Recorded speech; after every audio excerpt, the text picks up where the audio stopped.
Saya challenge itu orang, ya. Sekali lagi saya challenge. Datang duduk sini, nggak usah marah-marah. Datamu bawa, kita duduk. Dan saya kan nggak mau jeopardize reputasi saya kepada anak cucu saya. Nggak akan lah. Gila kamu.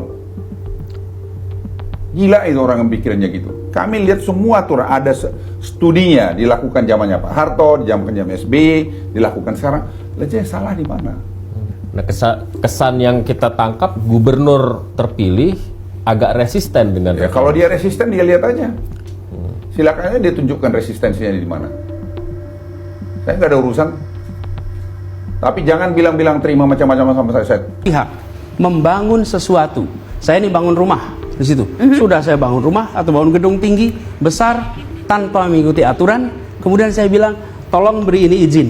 Kenapa? Karena saya sudah membangun, saya sudah keluar banyak, saya sudah investasi, maka beri saya izin. Tidak bisa. Kalau Anda melanggar, melanggar. Mas Dan Anies, ini pelanggaran.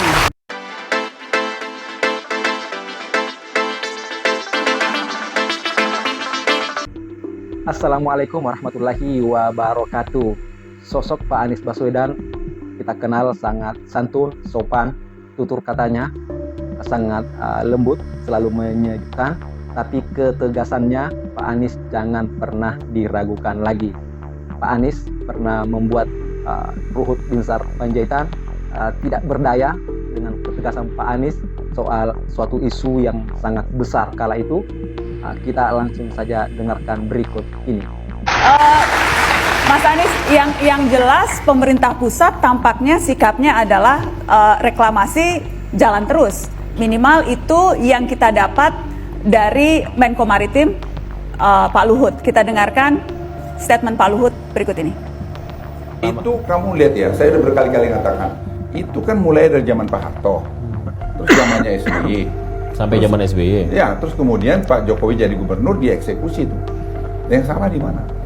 Lah kalau kamu sekarang udah eksekusi itu sesuai dengan garis benang merahnya, lantas kamu orang udah investasi, lantas kau batalin karena bilang isu yang nggak jelas, negara apa ini nanti?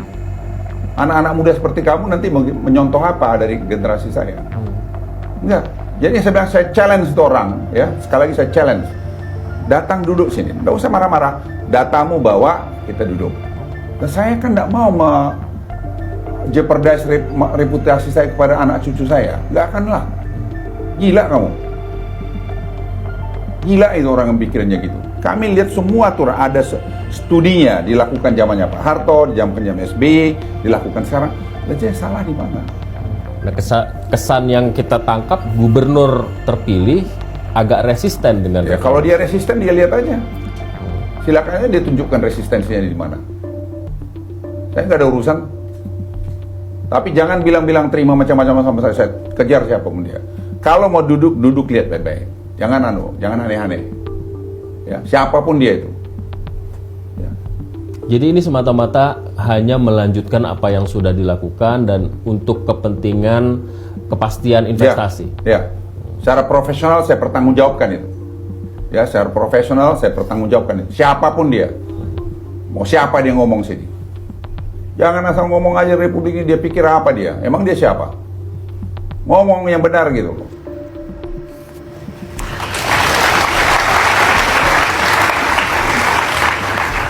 Tanggapan Anda Pak Gubernur? Insya Allah saya akan terus dan tetap pegang aturan-aturan yang ada. Terus. Justru karena kita menggunakan aturan itulah maka kita menertibkan. Keputusan apa? Ya, yang tadi dirujuk keputusan era Pak Harto. Namanya Kepres nomor 52 tahun 95. Jelas sekali, pasal 4 ini dikatakan di situ bahwa wewenang tanggung jawab reklamasi Pantura di tangan gubernur. Jelas tuh dikatakan. Lalu, ini menarik nih. Kemudian gubernur harus membentuk untuk melaksanakan reklamasi itu. Ini pasal 8. Untuk menyelenggarakan reklamasi Pantura, gubernur membuat sebuah badan pelaksana. Oke? Itu kata Kepres. Kemudian sesudah ada Kepres ini tahun 95, Pemprov DKI membuat Perda. Oke? Perda nomor 8 tahun 95. Dan Perda itu mengatakan Di pasal 33, Baik. penyelenggaraan reklamasi dilakukan oleh badan pelaksana. Nah, sekarang yang terjadi, jangan sampai ada sebuah pihak membangun sesuatu. Saya ini bangun rumah di situ. Sudah saya bangun rumah atau bangun gedung tinggi besar tanpa mengikuti aturan, kemudian saya bilang, tolong beri ini izin. Kenapa? Karena saya sudah membangun, saya sudah keluar banyak, saya sudah investasi, maka beri saya izin. Tidak bisa. Oke. Kalau Anda melanggar. Mas Dan Anies, ini pelanggaran. Mas Anies, apakah ini artinya kalau pemerintah pusat mengatakan bisa jalan terus, Anda akan mengambil jalan yang berbeda, ini tidak bisa jalan terus, jadi begini. akan head to head kah Pemprov DKI dengan pemerintah pusat? Kita pakai aturan saja. Siapa yang sebenarnya memiliki tanggung jawab untuk reklamasi? Itu nomor satu. Karena yang menentukan jalan apa tidak adalah yang memegang mandat itu. Oke. Siapa yang memegang mandat itu? Menurut Perpres yang tadi dirujuk, yang memegang mandat adalah gubernur. Dan gubernur harus membentuk badan pelaksana. Hari ini tidak ada badan pelaksana itu. Baik. Jadi sekarang ini ketika berjalan, apakah ada kerjasama dengan badan pelaksana? Tidak ada. Perdanya mengatur. Oke. Jadi badan pelaksana itu sudah dibubarkan tahun 2009. Karena itulah kemudian Anda menarik raperda yang sudah masuk ke DPRD dan kemudian Anda berkirim surat ke BPN meminta agar HGB dibatalkan. Seperti janji kampanyenya sebelum Pilkada Jakarta saat itu, bahwa Pak Anies salah satu program yang akan diutamakan saat itu adalah akan menutup reklamasi yang ada di Jakarta, dan itulah berulang-ulang Pak Anies sampaikan di dalam kampanyenya, dan terbukti ketika beliau menjadi gubernur dan terpilih, beliau dengan tegas tapi sesuai dengan regulasi, aturan-aturan yang berlaku, beliau mampu membuat para oligarki tidak berdaya. Bahkan Pak Luhut Binsar Panjaitan sendiri yang dalam wawancaranya itu dengan tegas memberikan intimidasi, tekanan besar kepada Pak Anies yang menjabat gubernur ketika itu, jangan coba-coba menutup reklamasi, tapi dengan gayanya yang khas, yang santun, tenang, tapi sesuai aturan, Pak Anies mampu melakukannya. Dan sebuah pelajaran yang ditunjukkan oleh Pak Anies bahwa pemimpin itu tegas, tidak mesti dengan kata-kata kasar, kata-kata suara yang tinggi, yang memperlihatkan gestur amarah. Pemimpin tidak seperti itu.